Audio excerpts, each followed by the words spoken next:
Good morning. As you may know, the Super Bowl is next Sunday, February 7th. And you know that the game pits Carolina against the Denver Broncos. This morning, we're honored to have with us a former player for the Broncos, a Blue Jay from the class of 1971, Steve Foley.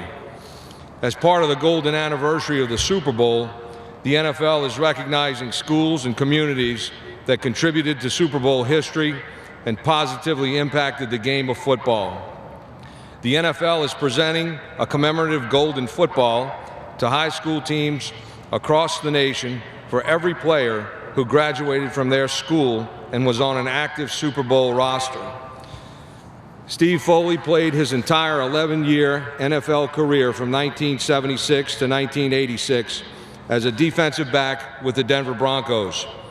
As a member of the Denver Broncos Orange Crush defense, Steve played in the Super Bowl twice, Super Bowl 12 and Super Bowl 21. He remains the Broncos' all-time interception leader with 44 picks. At Jesuit, Steve excelled in track and football. As our quarterback in 1971, Steve led the Jays to an 8-3 record. He was a first-team All-District as a senior. At Tulane, Steve's career really took off. As a junior, he led Tulane to a 9-2 record that included a 14-0 win over LSU at the old Tulane Stadium before 87,000 fans. He was the team MVP that season after leading the team in both rushing and passing yards. After his retirement from the NFL, Steve became involved in real estate development and recently oil and gas drilling. He has been an active member of the Denver community, most significantly with the Denver Street School, a second chance school for students who have been expelled from the public school system. The school aims to transform these students into self-sufficient, productive citizens. Steve is a member of the board of directors of the Denver Street School and the National Association of Street Schools. Steve's wife, Cindy, is here with us this morning. Cindy is part of Jesuit history also, as a member of the very first Blue Jay cheerleading squad with girls. Steve and Cindy have been married for 36 years and have 2 children, David and Natalie, and 8 grandchildren. Their son, David, attended Jesuit Regis High School in Denver. Please welcome, from the class of 1971, Steve Foley.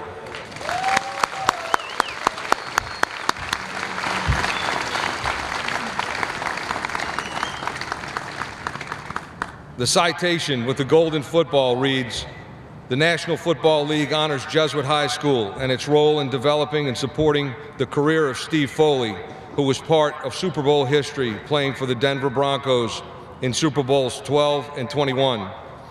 Through your football program, your school is building men of high character by instilling values in your student athletes. The NFL is grateful to you and your community and honored to partner with you in making champions on and off the field." Again, let's congratulate and welcome Steve Foley. Thanks, Steve. Thank you very much.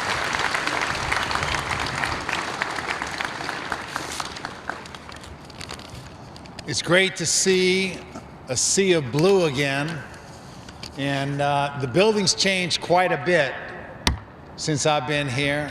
It's actually been 45 years since I was a student here, but some things never change. I'm looking out.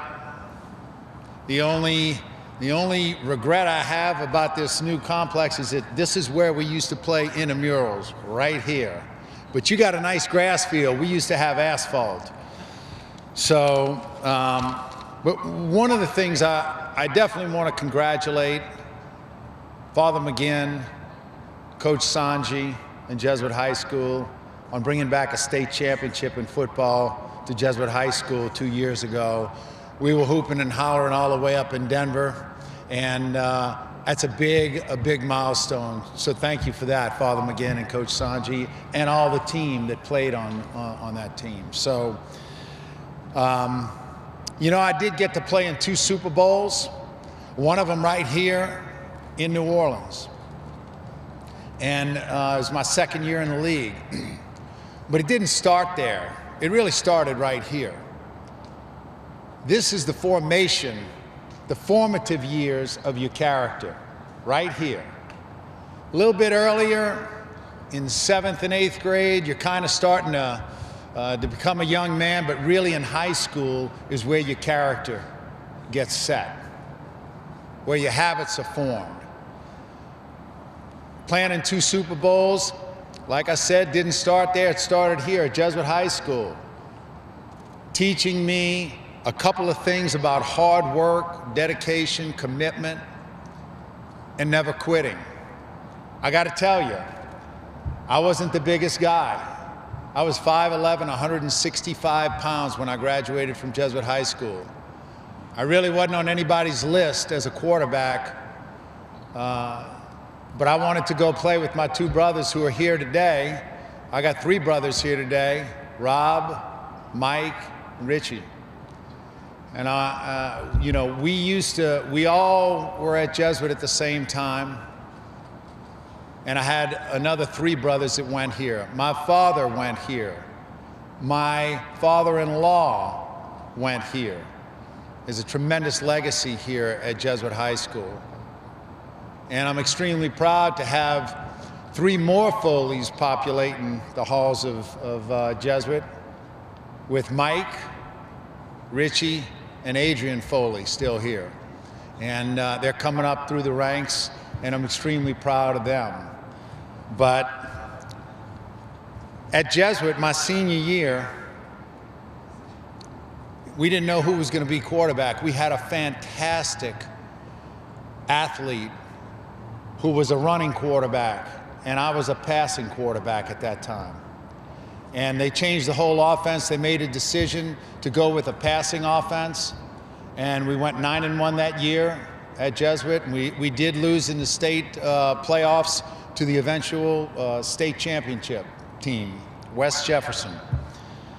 But it was a start for me of not quitting, of really dedicating myself. I got to Tulane, and I got to tell you there, it was the same thing. It was hard work. I had a coach tell me, my coach tell me, you probably never play for me, son.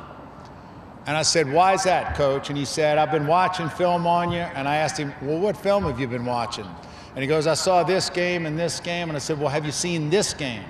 Have you seen me against Mississippi State? Have you seen me against Southern Miss?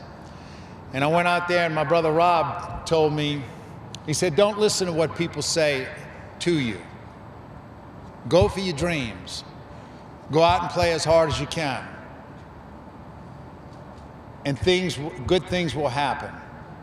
And I'll never forget that, because my spirit was kind of crushed at that time, but I just stuck with it. And lo and behold, I got to start as a sophomore later on in the year, and junior and senior year, we had junior year, we had a top 20 team in the nation, and had a good group of athletes from New Orleans. And then I go to the NFL, and I change positions completely again. They make me a defensive back. Again, it was the work ethic and the character formation that you're learning here that kept me focused, and was able to play 11 years for the Denver Broncos, of which I'm very fortunate, humbled, and blessed to have done that. You know, God has created us, every one of you, for excellence. Not mediocrity. He's created you for excellence, not only in what you do, but in who you are as a person. He's called us to be the best that we can be. In the future, you'll be the best father you can be, the best husband. You'll be the best worker that you can in whatever field you choose, not only athletics, but everything. And this is an extremely special time in your life. What Coach Sanji didn't say is I excelled at PH here. I really did. But I got a good bond with the prefect of discipline and got to know him very well. But it took that. Sometimes it seems like they're being unfair with you or a little harsh. But you will remember these years for the rest of your life. And the further away you get, at 62 years old, I look back and I say, this is where it started. This is where it started. It doesn't feel like that to you, but I promise you, you will. And as a testimony to that, I got a bunch of great classmates that have shown up from that era. And our years mean a lot to us. They're all standing back here, and I was shocked to see that many classmates and teammates show up. Guys that care about you, guys that you studied with, fought with on a football field or in track and what have you. So with this, I'll leave you with a couple of things. Nobody's born a winner. Nobody is born a loser. We're born to be a chooser. You get to choose in life which way you want to go. You get to choose that. Nobody is going to be responsible except for you. And I'm thankful that at Jesuit High School, you will be held accountable for the choices that you make. You will be held accountable, that much I do know. And so, doing things right and doing things wrong, either way, they become a habit. Either way. So right now, in the formative years for you, I'm gonna ask you to do the things that are right, not the easy things, which is young people would like to do. It's easy to skip out. It's easy to do something like that. Easy to do the wrong thing. It's hard to do the right thing. But that's the most important thing. And so when you make decisions, make them on that basis of doing the right thing, not the easy thing. And I wore my blue and orange. I used to bleed blue and white. I still do, but I bleed blue and orange. The Denver Broncos happen to be in the Super Bowl this year. Some of you are Carolina fans. That's unfortunate. And some of you are Broncos fans. And what we're going to do here is we're going to forgive Peyton Manning for not going to Jesuit High School. But he is a hometown hero. So I'm going to ask you to pull for the Broncos in the Super Bowl for our hometown guy, Peyton Manning. Love to see him go out with a victory. He's going to be 40 years old. I can't even imagine playing football that long. I was 33 when I retired, and I was so tired and exhausted and beat up, I couldn't even imagine anybody playing till they're 40 years old. So he's an exceptional quarterback. And with that, on behalf of the NFL, I'm privileged to present this gold football right here, commemorating 50 years of Super Bowl history to Jesuit High School. I thank all of you very much.